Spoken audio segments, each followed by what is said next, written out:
మంత్రివర్యులు శ్రీనివాసరెడ్డి గారికి అన్నగారికి, మరి అదేవిధంగా మన పాలకుర్తి నియోజకవర్గ ఎమ్మెల్యే గారు యశస్వి రెడ్డి గారికి, మరియు మీ వార్డ్ నెంబర్ 1 అభ్యర్థురాలు శ్రీలత గారికి, మరి మీరు తప్పకుండా వార్డ్ నెంబర్ 1లో ఇప్పుడు మన అధికారం ఉన్నది కాంగ్రెస్ పార్టీ.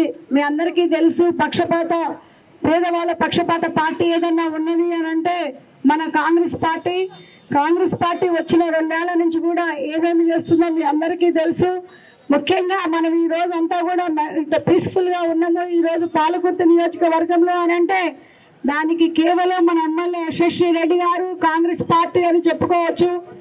మరి ఈరోజు మీ అభ్యర్థురాల్ని మరి రేపు రాబోయే ఎలక్షన్ పోలింగ్ డే 11th రోజు తప్పకుండా మీరు తనని ఓటేసి మీ అమూల్యమైన ఓటు గెలిపించుకుంటారని కోరుకుంటూ, మీ అందరికి కూడా ఎంతో అభివృద్ధి ఈ వార్డుకి అభివృద్ధి చేసి చూపిస్తుంది తను. తప్పకుండా మీ ఇదొక్క అవకాశం ఇచ్చి తనని గెలిపించుకోవాలని కోరుకుంటూ మరి సెలవు తీసుకున్నా. Thank you.